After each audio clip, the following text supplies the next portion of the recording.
दिल्ली के शराब घोटाले की ईडी जांच से एक जुड़ा अपडेट आपको दे दूं। आप विधायक दुर्गेश पाठक को ईडी का समन गया था और वो अभी भी पूछताछ के लिए ईडी दफ्तर पहुंच चुके हैं। ये गोवा के प्रभारी थे, गोवा के इंचार्ज थे। ये जो इल्जाम है कि जो रिश्वत का पैसा आया शराब लॉबी से, उसका 45 करोड़ रुपया गोवा के चुनाव में खर्चा किया गया था।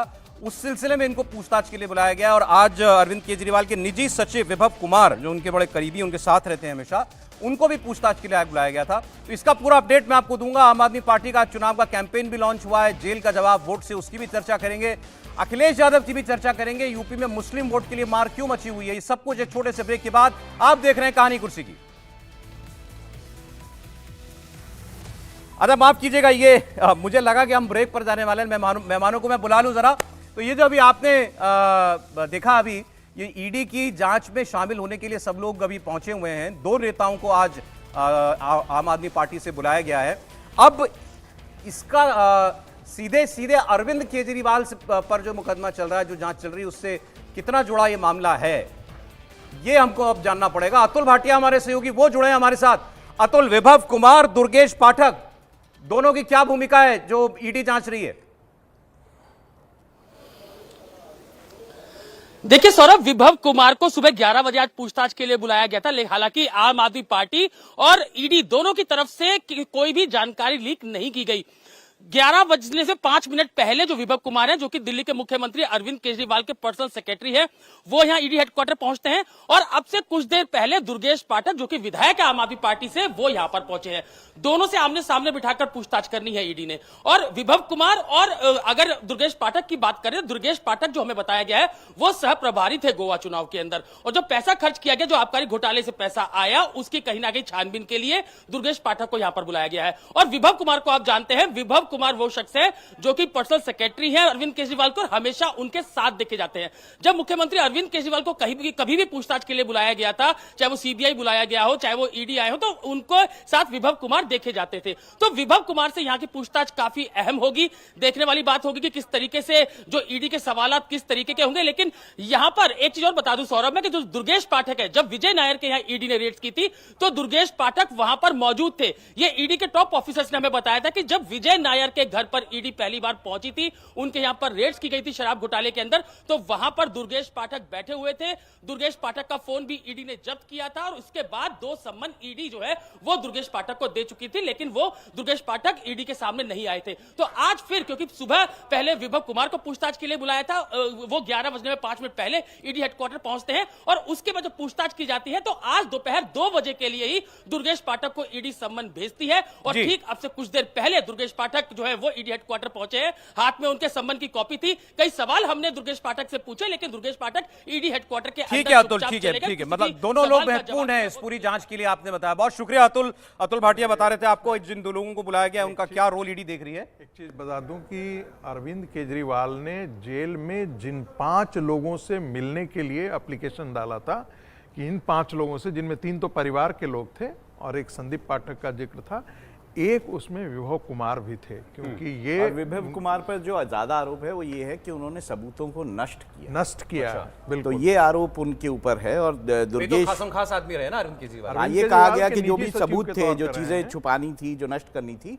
उसका आरोप विभव कुमार पे है। और दुर्गेश जो थे, जैसा बताया कि गोवा के प्रभारी थे और वैसे भी विधायक भी हैं वो, लेकिन तो इससे आम आदमी पार्टी के विधायक हैं। तो उनके ऊपर ये है कि किस तरह से पैसा खर्च हुआ वहां पर, कैसे गया होगा गोवा, ये सब कुछ पूछने की बात है। अब इससे एक चीज बहुत और साफ हो गया है कि चूंकि आतिशी जो है वो गोवा के इंचार्ज थी, इसलिए अब सिर्फ इंतजार कीजिए, किसी भी दिन किसी भी समय आतिशी का नंबर आ सकता है।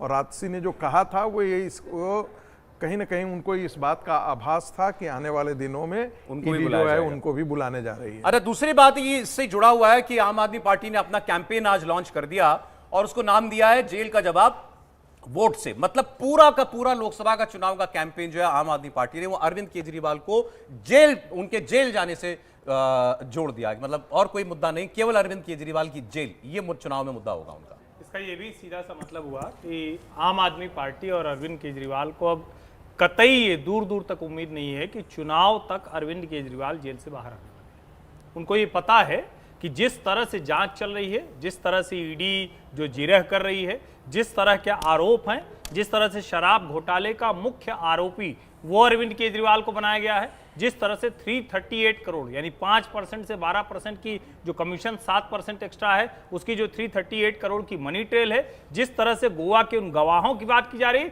इसका सीधा सा मतलब हुआ कि अरविंद केजरीवाल बाहर नहीं आएंगे। लेकिन यह भी तय दिख रहा है कि अरविंद केजरीवाल और आम आदमी पार्टी इस मुद्दे को लेकर चुनाव में लेकर जाने वाली है, और विशेष करके उसको यह उम्मीद है कि दिल्ली में लोगों के बीच में वो कुछ बता पाएगी, कह पाएगी। और बार बार जो वो कह रही है कि देखिए आपका चुना हुआ मुख्यमंत्री भारतीय जनता पार्टी ने एजेंसियों के जरिए जेल में डाल दिया, तो सहानुभूति लेने की कोशिश होगी। अब वो कितना काम कर पाएगी ये देखने वाले। समीर जी, देखिए, अरविंद केजरीवाल आम आदमी पार्टी के केंद्र बिंदु है। और सिर्फ आम आदमी पार्टी के नहीं, दिल्ली सरकार के भी वो केंद्र बिंदु है। मुख्यमंत्री है, सरकार उनके कहने पे चलती है, संगठन उनके कहने पे चलता है। अरविंद केजरीवाल जेल के बाहर थे तब भी जो भी चुनाव आम आदमी पार्टी लड़ती थी, अरविंद केजरीवाल के चेहरे, अरविंद केजरीवाल के नाम, और दिल्ली में अरविंद केजरीवाल के काम का जिक्र करके चुनाव लड़ती थी। अब चूंकि अरविंद केजरीवाल जेल में चले गए तो आम आदमी पार्टी इसे बताने की कोशिश करेगी कि उनके सबसे लोकप्रिय मुख्यमंत्री को केंद्र सरकार ने ईडी के निर्देश देकर जेल में भेज दिया है, और वो अरविंद केजरीवाल को सामने रखकर बताने की कोशिश करेगी कि अरविंद केजरीवाल ईमानदार आदमी थे, एक राजनीतिक षड्यंत्र के रूप में, और 2024 के चुनाव को प्रभावित करने के लिए आम आदमी पार्टी को 2024 के चुनाव में नुकसान देने के लिए केजरीवाल को जेल में भेजा गया है। और यह नता है कि अरविंद केजरीवाल को ही क्या असर होगा कुछ इसका आपको लग रहा है? मुझे नहीं लगता लोकसभा चुनाव में किसी तरह का असर होने नहीं वाला है। ठीक है, अरविंद केजरीवाल को कितना भी आगे करके चुनाव लड़ ले, 4 जून को यह परिणाम बता देगा कि दिल्ली की जनता और देश की जनता किसके साथ है। एक स्लोगन और है उनका आम आदमी पार्टी का, केजरीवाल से जोड़ो मोहब्बत, केजरीवाल से जोड़ो मोहब्बत। और मोहब्बत की दुकान आ गई। मोहब्बत की दुकान आ गई है एक और। यहाँ भी मोहब्बत अब ये है। जो 2 लड़के दूसरी वहां मोहब्बत की थे, दुकान। नहीं 2 लड़के वहां थे, फिर 2 लड़के यहाँ आ जाएंगे तो फिर बड़ा मुश्किल हो जाएगा। लेकिन देखिए, जेल वाले से मोहब्बत क्यों करनी है भैया? लोकतंत्र में जेल वाले से मोहब्बत थोड़ी ना की जाती। देखिए, जेल वाले पर तो कानून काम करता आरोपी है। आरोपी दोषी नहीं, दोषी नहीं, आरोपी। मैंने दोषी शब्द कहाँ बोला? नहीं, मैं कह रहा हूं मैं तो कह रहा हूँ जेल जाना- वाले से मोहब्बत नहीं होती भाई। जेल जो गया उससे कौन मोहब्बत करेगा? लोकतंत्र में इतना बड़ा जोखिम, जेल में जो गया है उस पर न्यायालय काम करेगा, न्यायालय उससे पूछताछ करेगा, एजेंसी से पूछताछ करेगा, प्रमाण देखेगा, उसके आधार पर सजा या बरी, उसमें मोहब्बत कैसे हो सकती है? बड़ा इमोशनल कैंपेन बना रही है आम आदमी पार्टी। मैं वही बात कर रहा था कि देखिए, आम आदमी पार्टी ने इसको पूरा राजनीतिक मुद्दा बना दिया है, और ये जानबूझ करके ऐसा इन्होंने इसलिए किया ताकि ये बता सकें कि जो अरविंद केजरीवाल को, मनीष सिसोदिया को जो जेल में रखा गया है वो राजनीतिक कारणों से रखा गया है, इनके खिलाफ कोई अपराध वगैरह बनता नहीं है, या शराब घोटाले जैसी चीज नहीं हुई है। मजेदार बात है कि भारतीय जनता पार्टी की जो इकाई है, दिल्ली प्रदेश की इकाई, जितना उसको एग्रेसिवली कैंपेन चलाना बहुत चाहिए नाराज था। रहते हैं दिल्ली भाजपा से। मैं दिल्ली भाजपा से मैं नाराज नहीं रहता हूं, मैं तो सिर्फ ये जिक्र कर रहा हूं कि आप देखिए, क्या दिल्ली भारतीय जनता पार्टी की लड़ाई केंद्र की सरकार लड़ेगी या केंद्रीय नेतृत्व लड़ेगा? ये तो जिम्मेदारी इन्हीं की है ना। यदि अरविंद केजरीवाल के खिलाफ राजनीतिक लड़ाई दिल्ली की भारतीय जनता पार्टी लड़ रही होती जी, तो अरविंद केजरीवाल को फुर्सत नहीं होता पंजाब जाने अच्छा, का, चलिए जरा गोवा जाने का उनको फुर्सत नहीं अखिलेश होता। यादव की और शिवपाल यादव का बयान निकाल लीजिएगा, तब तक एक कमेंट आपको मैं ले लूं। मैं कह रहा हूं बड़ा भावनात्मक मुद्दे तरीके से जोड़ना चाह रही है आम आदमी पार्टी। देखिए, उनकी कोशिश यही है कि उनको जो वोट मिले वो इस भावनात्मक मुद्दे पे मिल जाए कि अरविंद केजरीवाल के साथ सही नहीं हुआ है, उनको जिस तरह से जेल में डाला गया है, उन भावनाओं को वो कहीं ना कहीं उभारना चाहते हैं, जिसका वोट वो चाह रहे हैं। लेकिन आपको लग रहा है कोई देखिए, जमीन पर इसका कुछ असर है क्या? अगर हम इसको इस तरह से देखें कि जो अभी अरविंद केजरीवाल के समर्थन में विपक्ष की रैली हुई थी दिल्ली में, अगर मैं उसे एक मानक मानूं तो असर दिखता है। उसमें तो केजरीवाल की तस्वीर ही हटवा दी थी कांग्रेस पार्टी ठीक है, वो तो पीछे भी चल रही थी। खैर, हम उस पर ना करें ज्यादा अच्छा है, क्योंकि वो फिर बहुत लंबा हो जाएगा। वहां भीड़ आई तो आप कह रहे हैं मतलब दिल्ली की मुझे जनता लगता में रिएक्शन है? बिल्कुल रिएक्शन रहेगा इस बात का। अब कितना रहेगा ये, और जिस तरह से उनकी वाइफ जो हैं वो बार बार गायब होंगी सुनीता जी। कहाँ गायब होंगी सुनीता जी? नहीं, कहाँ आप दिख रही हैं क्या? इधर तो जब से संजय सिंह जब वो बाहर आती हैं तो आप कहते हैं कि वहाँ क्यों बोलने को दिखा कुछ रहे नहीं नहीं है। नहीं, मैं तो पूछ रहा हूँ भाई, मैं कह रहा हूँ, जीने मैंने तो भी उस नहीं दिन ही देंगे, कहा था मरने भी नहीं देंगे। कि ये 3 वीडियो के बाद इतना ज्यादा थिएट्रिक्स हो गया है कि अब इनका प्रभाव कम होने पड़ेगा। देखिए, मेरी बात सुन ली उन्होंने, मैं तो यही कह रहा हूँ। संजय सिंह आ गए ना, आज भी संजय सिंह बोले, गोपाल राय सुनीता बोले। जी इसीलिए गायब हो गई क्योंकि संजय सिंह नेता हैं, सुनीता जी नेता नहीं थी। उनको पार्टी जबरदस्ती आगे रखने की कोशिश कर रही सर, थी। इसमें अरे इसका सर, मैं मतलब हुआ अगली कि खबर पर संजय पढ़ूं, सिंह काम बहुत कर रहे खबरें, हैं। बहुत खबरें। नहीं, इसका मतलब संजय सिंह काम कर रहे हैं, संजय सिंह का बाहर निकला काम आ रहा है। संजय सिंह भी काम कर रहे हैं। संजय सिंह भी मतलब आपको लग रहा है सुनीता जी अब बिल्कुल चली गई पीछे? नहीं, दिख तो नहीं रही है, मुझे तो लगता है कि संजय सिंह ने उनका कहना है कि संजय सिंह को शायद छोड़ा ही इसीलिए जाने दिया गया ताकि संजय सिंह अपना काम करे, सुनीता से केजरीवाल जो है बैक सीट पे अच्छा चले चलिए, अब जरा मैं आपको, जो मैं आपसे कह रहा था ना, हम ये जरा क्षेत्रीय नेताओं की हम लोग बात करेंगे कि भाजपा इनसे एक वक्त लगता था कि नहीं निपट पाती है, लेकिन बहुत से चुनावों में हमने देख लिया भाई, यूपी बिहार ये सब बहुत बड़े बड़े उदाहरण हैं इसके। अब अखिलेश यादव की बात मैं आपके साथ करूंगा, मैं आपसे तेजस्वी यादव की बात करूंगा, मैं आपको बताऊंगा कि क्या हो रहा है पश्चिम बंगाल में, ममता बनर्जी कैसे कैंपेन चला रही हैं, अपना चुनाव लड़ रही हैं। पहले अखिलेश यादव की बात। अखिलेश यादव किसी बड़ी पशोपेश में हैं, जिस तरीके से बार बार वो अपने कैंडिडेट बदल रहे हैं। हमने बड़ी चर्चा की रामपुर की, मुरादाबाद की हमने बात की, इसके अलावा हमने आपको बताया था, अब खबर है लखनऊ का भी उम्मीदवार वो बदलने जा रहे हैं। लखनऊ में एक को टिकट दे दिया उन्होंने, रविदास मेहरोत्रा को शायद, ठीक है, और उनको लग रहा है भाई ये तो कैंपेन में जा ही नहीं रहे, प्रचार में जा ही नहीं रहे, अब उनको बदलने की नौबत आ गई, उनको शायद बदलेंगे वो। बदायूं से चाचा शिवपाल को टिकट दिया था, पहले धर्मेंद्र यादव को टिकट दिया था भाई को, फिर दे दिया चाचा को, फिर चाचा, अब चाचा कह रहे हैं कि भाई बेटे को लड़ा दो यहां से, तो अब बदायूं का टिकट भी बदल सकता है। कन्नौज का टिकट नहीं दे पाए अब तक, वो जहां से डिंपल यादव सांसद रही, कन्नौज में अब तक उम्मीदवार नहीं दे पाए, बसपा ने वहां मुस्लिम कैंडिडेट उतार दिया। अब ये जो मोटे तौर पर जो लड़ाई है यूपी की ऑपोजिशन की, वो है तो मुस्लिम वोट की, इसमें कोई शक नहीं है, बिल्कुल कोई शक नहीं है। कांग्रेस और अखिलेश यादव जब सीट बंटवारा हो रहा था तो इस बात पर बहस हो रही थी कि ज्यादा मुस्लिम बहुल वाली सीटें किसको मिले। फिर उसके बाद जब बहुजन समाज पार्टी ने मुस्लिम कैंडिडेट उतार दिए तो अखिलेश यादव को लगा गड़बड़ हो गई। फिर असदुद्दीन ओवैसी यूपी के इलेक्शन में आ गए हैं, वो महाराष्ट्र में वोट ले चुके हैं, बिहार में अच्छा वोट ले चुके हैं, अब यूपी में अगर सीट भी छोड़ दिया जाएगा, लेकिन वोट आने लगा उनको, एक और आदमी खड़ा हो गया जो मुस्लिम वोट काटेगा। इसीलिए जो कल आपको हमने तस्वीर दिखाई थी वो थी जब वो मुख्तार अंसारी के घर पर गए थे, मुख्तार अंसारी के परिवार से मुलाकात करने के लिए गए थे। लेकिन वहां अखिलेश यादव ने जो बोल दिया और कर दिया वो तो ऐसा है कि किसी को यकीन ना हो। अखिलेश यादव ने तुलना कर दी मुख्तार अंसारी की जेल में हुई मौत की कि रूस में व्लादिमीर पुतिन अपने राजनीतिक विरोधी को जहर देकर मार देता है ना, भारत के ऊपर दूसरे देशों के अंदर लोगों की हत्याएं कराने का आरोप कनाडा ने लगाया, अमेरिका ने लगाया, ये तो हुआ ना, भारत पर आरोप है ना। अखिलेश यादव मुख्तार अंसारी की मौत पर हिंदुस्तान को ये सारी बातें याद दिला रहे हैं। सुनिए आप पहले अखिलेश यादव की बात, पहले इन्हीं की बात हो जाए। आप हम जितने लोग हैं, क्या हम ये स्वीकार कर लेंगे कि नेचुरल डेथ थी? क्या आम जनमानस में ये भावना नहीं है कि कुछ सरकार छिपा रही है? और रशिया में क्या एक लीडर ऑपोजिशन को जहर देके नहीं मारा गया? रशिया में नहीं मारा गया क्या? कितने लोगों की जान चली गई? रशिया में अभी लीडर ऑपोजिशन को इसी तरह जेल में रख करके, और जेल में नहीं जहर दे दिया गया। आप सोचो, भारत सरकार पे आरोप है लगा कि आप हमारे देश में हत्या करा रहे हो। क्या कनाडा के प्राइम मिनिस्टर ने भारत पर आरोप नहीं लगाया? क्या अमेरिका में आपने जिसको सुपारी दी थी वो नहीं पकड़ा गया? एक अधिकारी और एक व्यापारी मिलकर के एक हत्या कराना चाहते थे अमेरिका में। भारत ने जिसकी सुपारी दी थी वो नहीं मारा गया। ऐसा मुख्तार अंसारी के लिए भाई, अब मुख्तार अंसारी के लिए, मुस्लिम वोट के लिए। देखिए, अखिलेश यादव जो कर रहे हैं सही मायने में ये देशद्रोह के नज़दीक पहुंच जाता है। ये मैं जब कह रहा हूं तो मैं जानता हूं कि समाजवादी पार्टी के लोग कहेंगे कि ये कौन सी भाषा है कि आप किसी को विचार व्यक्त करने पर देशद्रोह के नज़दीक कह दें। आप सोचिए, कनाडा जिस क्रेडिबल, जिसको कहते हैं ना कि एविडेंस की बात करता है, एलिगेशंस की बात करता है, आज तक उसका कोई प्रमाण नहीं दे पाया। हरदीप सिंह निज्जर हत्याकांड जिसकी बात वो कर रहे हैं कि कनाडा के, अब अमेरिका की जब बात करते हैं, अमेरिका भी प्रमाण नहीं दे पाया। जो गुरु पतवंत सिंह पन्नून जो अपराधी कोई जेल में बंद था ड्रग वग में, अखिलेश यादव ये कह रहे हैं। और Akhilesh Yadav Russian president Vladimir Putin की जो नेवलेनी की हत्या हुई उससे मुख्तार अंसारी की हत्या जोड़ रहे हैं, अपना कद भी छोटा कर रहे हैं। और इस देश में अफवाह साजिश के जरिए देश के समाज में दो वर्गों में विभाजन कराने की, झगड़ा कराने की, जहर बोने की कोशिश कर रहे हैं। ये किसी जिम्मेदार नेता के लक्षण नहीं हो सकते। और ये अखिलेश यादव भाजपा की वैक्सीन, ये अखिलेश यादव हर विधानसभा से 10,000 मुसलमान और 10,000 यादव उनका नाम काट दिया गया। ये अखिलेश यादव मैं तो लगवाऊंगा नहीं वैक्सीन, ये अखिलेश यादव ईवीएम तो किसी काम की नहीं होती, बेकार है। और अब ये अखिलेश यादव ये कह रहे हैं कि नेवलेनी की तरह मुख्तार अंसारी को मार दिया गया। ये मुस्लिम वोट के लिए छटपटाहट है। उसके अलावा और क्या है?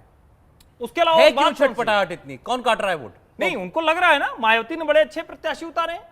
मायावती ने बहुत शानदार प्रत्याशी उतारे। और यहां मुश्किल दूसरी भी है, उनको यह लगता है कि अगर इतना गुस्सा भाजपा के प्रति नहीं होगा तो कहीं मुसलमान परिवार की कुछ महिलाएं जाके मोदी जी को वोट तो नहीं दे आएंगी। ये तो उनको खतरा हमेशा अब लगने लगा है ना पिछले कुछ चुनावों से। और मुझे लगता है कि जब अखिलेश यादव यहां तक जाकर ऐसे सार्वजनिक तौर पर बोल रहे हैं तो इनका कार्यकर्ता कैसे बोल रहा होगा, कैंपेन कैसे चल रही होगी, गांव गांव में कैसे एक दूसरे के खिलाफ खड़ा किया जा रहा होगा, ये चुनाव आयोग। उन्होंने तो ये भी कहा कि मुख्तार अंसारी की जो छवि बना दी गई वो बड़ी नाइंसाफी हुई उसके साथ। मुख्तार अंसारी तो नेता था, जेल से भी विधायक बनता था, मुख्तार अंसारी के साथ नाइंसाफी हुई है। के बयान निकालिए ना, मुख्तार अतीक को इन्होंने कहा कि अपराधी हैं या नहीं है, इन्होंने कहा था कि नहीं कहा था इनको पार्टी से बाहर आज तो मुख्तार अंसारी को मसीहा बनाने की कोशिश नहीं, अब आज तो जाहिर है, आज तो मुख्तार अंसारी को मसीहा बना रहे हैं और वहां के लोग तय करेंगे। और ठीक है, वो चुनाव तो जीतता था, इसमें कोई संदेह नहीं। दिक्कत यह है कि पत्रकार होने के नाते हम ये खबरें जल्दी पढ़ लेते हैं कि एक जो इंग्लैंड का अखबार है उसने किस तरह की खबर छापी और उसमें ये लिखा कि उनको जो है पाकिस्तान की इंटेलिजेंस एजेंसीज के लोगों ने और कुछ और इंटेलिजेंस के लोगों ने ये बताया कि ये भारत ने किया। हाँ। अब अखिलेश यादव थोड़ा देर से नेता हैं, बिजी रहते होंगे या बताया जाता होगा, लेकिन उन्होंने ये शायद पढ़ना सही नहीं समझा कि भारत के विदेश मंत्रालय ने इसका पूरा खंडन किया है कि भारत इस तरह की किसी भी चीज़ों में इन्वॉल्व नहीं है। अब बात आती है कि क्या आप भारत की इंटेलिजेंस एजेंसीज, भारत के विदेश मंत्रालय किसी पे विश्वास नहीं रखते हैं और सिर्फ राजनीति के लिए आप देश को मलाइन करने, बदनाम करने तक जो है वो चले जाए। नहीं, मैं कह रहा हूं सर, किसके लिए? एक मुख्तार अंसारी के लिए। मुख्तार अंसारी 65 हीनियस क्राइम के मुकदमे जिस पे हैं, 14 से ज्यादा हत्या के मुकदमे जिसमें हैं, आप कैसे मानेंगे कि वो एक ऐसा व्यक्ति जो कि क्राइम में मतलब सर तक डूबा हुआ आदमी, आप उसके साथ कैसे खड़े हो सकते हैं? ये भी भारतीय राजनीति वोट हिल रहा है कहीं क्या? अखिलेश यादव जी का वोट हिल गया क्या? निश्चित रूप से हिल रहा है। और अखिलेश यादव को देखिए 2019 के चुनाव का मैं आपको जिक्र कर देता हूं। 2019 में तो मुख्तार अंसारी, अफजाल अंसारी अखिलेश यादव के पास गए थे कि हम अपनी पार्टी कौमी एकता दल का समाजवादी पार्टी में विलय कर देते, आप हमें गाजीपुर से टिकट दीजिए। अखिलेश यादव तैयार नहीं हुआ। उसके बाद अब मुख्तार अंसारी और अफजाल अंसारी ने अपनी पार्टी का विलय मायावती की बसपा में किया और मायावती ने उन्हें वहां से टिकट दिया। 5 साल पहले अखिलेश यादव जिस मुख्तार अंसारी से पीछा छुड़ाना चाहते थे, कल उसके वोट बैंक के लिए, उस मुस्लिम वोट बैंक के लिए अखिलेश यादव उसका महिमा नहीं, तो डर मुस्लिम वोट जाएगा इसका डर आ गया क्या? कि जो 2014 और 2019 में भारतीय जनता पार्टी को मुसलमानों के 8% वोट मिले थे, 2024 के अंदर 17 से 18% मुस्लिम वर्ग भारतीय जनता पार्टी को वोट देने जा रहा है। अखिलेश का यही डर। आप देख लेना सरोज, 18% मुस्लिम वोट भाजपा को, 17 से 18% वोट मिलेगा पूरे हिंदुस्तान के अंदर मुसलमानों को, जिस तरीके से प्रधानमंत्री मोदी का काम रहा है। और यही डर अखिलेश यादव को लग रहा है, यही डर ममता बनर्जी को लग रहा है और यही डर राहुल गांधी को लग रहा है। फिर तो 450 कर दीजिए ना। अगर 20% मुसलमान भी वोट कर देगा नहीं पड़ेंगे नहीं। लेकिन यह तय है कि 15% के करीब मुस्लिम vote bank Bharatiya Janata party को मिलने जा रहा है। और भारतीय जनता पार्टी भी इस बात को जानती है कि जिस तरीके से उस वर्ग के लिए प्रधानमंत्री मोदी की योजना लागू हुई है, आप सहमत हैं इससे? हुआ है, आने 4 जून को यह परिणाम बता देगा। देखिए, मुझे लगता है कि न तो भारतीय जनता पार्टी को इस गलतफहमी में रहनी चाहिए और न ही किसी और को कि 18% और 20% या 15% भी मुसलमान अक्रॉस द कॉन्स्टिट्यूएंसी आकर के भारतीय जनता पार्टी के लिए वोट करेगा। चाहे नरेंद्र मोदी जी अपने कलेजा निकाल करके भी दे दें, तब भी ये संभव नहीं है, ऐसा मेरा मानना है। मैं गलत भी हो सकता हूँ। जो मुस्लिम माइंडसेट की जो रीडिंग है, पूरी दुनिया का रीडिंग के आधार पर मैं ऐसा कह सकता हूँ। एक दूसरी बात, मुझे लगता है कि अखिलेश यादव जो कुछ भी कर रहे हैं वो भारतीय जनता पार्टी की बड़ी सेवा कर रहे हैं उत्तर प्रदेश में, क्योंकि जितना वो मुख्तार अंसारी के नज़दीक जाएंगे उतना ही एक समाज के अंदर, एक वर्ग के अंदर तो बिल्कुल उनको हो सकता है कि उसका वोट बैंक बढ़े, लेकिन उसी समाज में से एक प्रतिक्रिया भी होगी और उसका एक विपरीत समाज भी है, वह ज़्यादा पोलराइज होगा।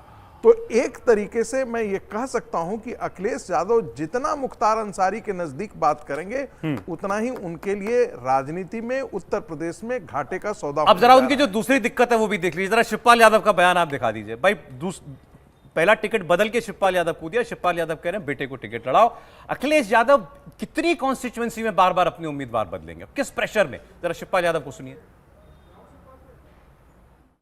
बधाई से आप बार बार कह रहे हैं कि युवा आना चाहिए, कुछ फाइनल हो पाया अभी? हैं? अब तो आप लोग समझ ही रहे बात को, हैं? तो घोषणा कब तक होगी? तो देखिए, चाहे हम लड़े चाहे आदित्य लड़े, बात तो एक इसकी घोषणा जब यहाँ के लोग जो मांग कर रहे हैं ना, एवा तो एवा भी लड़ सकता है, हैं? अब ये निर्णय तो बहुत जल्दी लेना, अब तो बहुत जल्दी, अब क्या, अब तो नवरात्रि आ जाएंगे, उनमें नामांकन हो जाएगा। और पहले युवा ही तो दिए थे, धर्मेंद्र यादव तो युवा ही थे, उनको दिया था टिकट, फिर उन्होंने युवा की जगह फिर बुजुर्ग को दे दिया शिवपाल जी, और फिर शिवपाल जी कह रहे हैं युवा मेरे बेटे को टिकट दो। शिवपाल जी लड़ना नहीं चाहते, वहां से दिक्कत ये है। तो क्यों देखिए, पहले क्यों हाँ कर दी थी फिर उन्होंने? वो तो प्रेशर में हो सकता है हाँ कर दियो, लेकिन देखिए समाजवादी पार्टी में बड़ी दिक्कतें हैं। उन्होंने मेरठ, गौतम बुद्ध नगर, बागपत, मुरादाबाद, संभल, मिश्रिक, बिजनौर, इन सब जगहों पर जो है टिकटें, मतलब उनको समझ नहीं आ रहा है कि किसको खड़ा करें, किसको ना इनका करें। पुत्र प्रेम इतनी देर से क्यों जागा है? नहीं, पुत्र प्रेम ही जागा था, जिसकी वजह से परिवार में टूट हुई थी। पुत्र प्रेम ही जागा था, जिसकी वजह से ये अखिलेश यादव से अलग हटकर पार्टी बना ले गए थे। लेकिन अब उनको समझ में आ गया कि अकेले कुछ होने वाला नहीं है। सारी ताकत मुलायम सिंह यादव की थी। वो मुलायम सिंह के लठैत के तौर पर तो काम कर सकते थे, मुलायम सिंह के कैंपेन मैनेजर के तौर पर तो काम कर सकते थे, लेकिन अपनी पार्टी बनाने पर उत्तर प्रदेश का यादव शिवपाल सिंह यादव के साथ नहीं आता। अब उनको यह लग रहा है कि उनका बेटा अगर उस सीट से लड़ जाएगा तो एक दावेदारी वो पुख्ता करना चाह रहे हैं। सीट जीतेंगे ये उनको भी पता है कि बहुत मुश्किल है, इसीलिए अपनी दावेदारी वो पीछे ले रहे हैं। और धर्मेंद्र यादव को वो नहीं चाहते थे, वो चाहते थे कि उस सीट पर धर्मेंद्र यादव की दावेदारी न बने। और ये आज से नहीं है, बहुत पहले से, क्योंकि मुलायम सिंह यादव धर्मेंद्र यादव को बहुत मानते थे। तो ये परिवार के बीच का अंतर्द्वंद जो है वो निकल कर सामने आता है।